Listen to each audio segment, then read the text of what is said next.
He was finally ready, ready for what he considered to be the greatest feat that a mortal man could hope to achieve.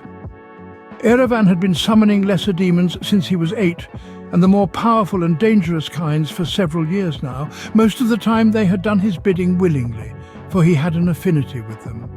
When they hadn't, the protection rituals that he had established had brought them intense agony until they obeyed. Amongst the many grey trunks and deep violet leaves, in a small natural clearing within the vast forest, Eravan began his unholy ceremony.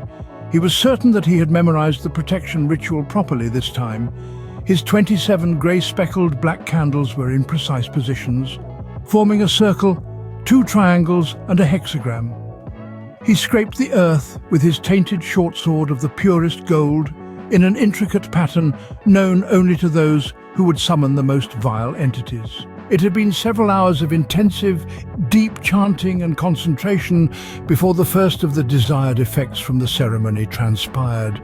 An 8-foot-high wreath of spectral flames erupted with an unearthly hiss. It lit up the darkness and showered the break in the trees with rainbow-coloured sparks, setting several of the smaller trees alight.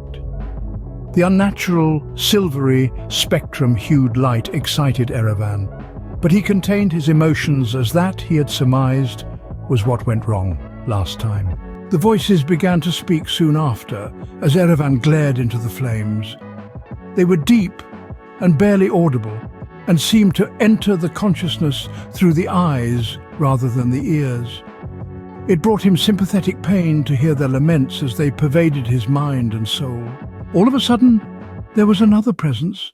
It was visually apparent through the spluttering colours. It was more awesome and powerful than anything Eravan had ever bore witness to.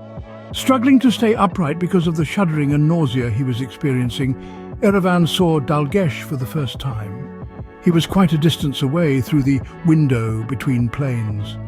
The archdemon had a devastating array of 13 horns, sharp, curved and spiraled, and covered with what could only be blood. Its 3 deep green eyes were both sickening and frightening to behold.